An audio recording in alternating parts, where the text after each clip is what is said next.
Hello, hey, this is Keith. I wanted to share with you some information about hips. I've been having hip problems for about 3 years, and I'm very active, and I've been looking around for a solution, and I haven't been able to find one until the last year. And everyone locally is telling me I need a total hip replacement, and that means that I can't bike competitively, run. It's just really going to limit. So after a long search on the internet, I finally found that this resurfacing technique, which is similar to a total hip where they open up your hip and replace some hardware, but they leave a lot of your bone. So I've come down, I found a website, Hip Surfy, and they had a lot of information about doctors. And there's basically four doctors in the North America area that do hip resurfacing of any quantity. I mean, there's a lot of doctors that do it, but only four that do thousands of them. So I wanted just to share you what my experiences are on this first video, and then on my second one, I'm going to talk about my trip to see one of them, and then I haven't had surgery yet, but I'm having that on April 1st of 2019. So I'm going to share you kind of like a documentary of what I'm going through, and hopefully it can help others that are athletic and have a hip problem. So in my searches, I found that there's four of these doctors, and they're all a little bit different. There's Dr. Sue in New York. Really interesting doctor. I wasn't able to talk to him. I was only able to talk to his assistant, which is one of the downsides with him, is that seems to be very busy. But from researching his videos on the web and talking to his assistant, he does a cemented version, the Birmingham, and that's the femoral head is cemented. And I think he's also sponsored by them. That's one of the proven hip replacements that are for resurfacing. Um, Done a lot of people, some WFF wrestlers. I mean, some pretty amazing athletes that still have this replacement in. Um, and he's out of one of the top orthopedic centers in New York. But I didn't go with him because I couldn't actually talk to him as a doctor.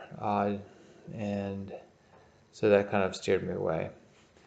There's a gentleman by the name of James P. Pritchett in the state of Washington, and very interesting guy, has done a lot of research. I actually talked to him in person, gave me his cell phone number, had a bunch of conversations with him.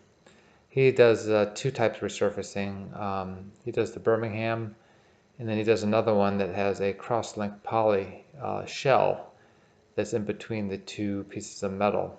And so I guess I really need to kind of tell you about the hip resurfacing is when they don't cut your femur, they just put a ball on top and then they put a implant into your pelvis.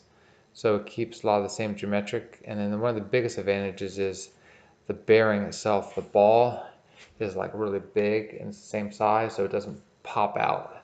With a total hip, you have a small little ball, and as you exercise, it could pop out, and then you have to get resurgery to put it back together. So anyway, James Pritchett has this idea of using a plastic shell between the metal because there's a problem with metal and metal ions, which is really kind of not even really an issue because it only happens when the implant is installed incorrectly.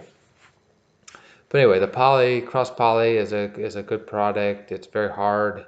It's about 30 million cycles on it in testing, but it does create a little bit more of a cutout into your pelvis to put it in because it's a little thicker, and the poly is like 3 to 4 millimeters thick. so it's not real thick. I was actually signed up to put that one in my body, but after like deciding I wanted to try to do an Ironman, and I looked at how many repetitions I had, and if I was really like continuously training like that, it was maybe 7 years, and it was like getting ready to wear out. And then there's another doctor in the Cleveland clinic, Dr. Brooks. Sent him an email, and he replied back to me very quickly and promptly. I think he's got a good practice. He does the Birmingham hip replacement as well, well known, and he would be a good guy to go to. The fourth guy, Dr. Gross, he does a biomet replacement, and he's a doctor that I'm going to go to. His replacement is something he's developed with them, and it is very similar to the Birmingham, where it's metal on metal bearing. But the biggest difference is the femoral head is non-cemented. So what that means is, excuse me, the piece that goes into the bone, it has like a porous surface on it, and when they impact that in, over 4 months or so, your bone actually grows into the implant. Cement can get brittle, can break, so it makes me a little weird going down that route. And Dr. Gross is a really down-to-earth guy. So in my second video, I'll talk to you about the experience down there at his clinic.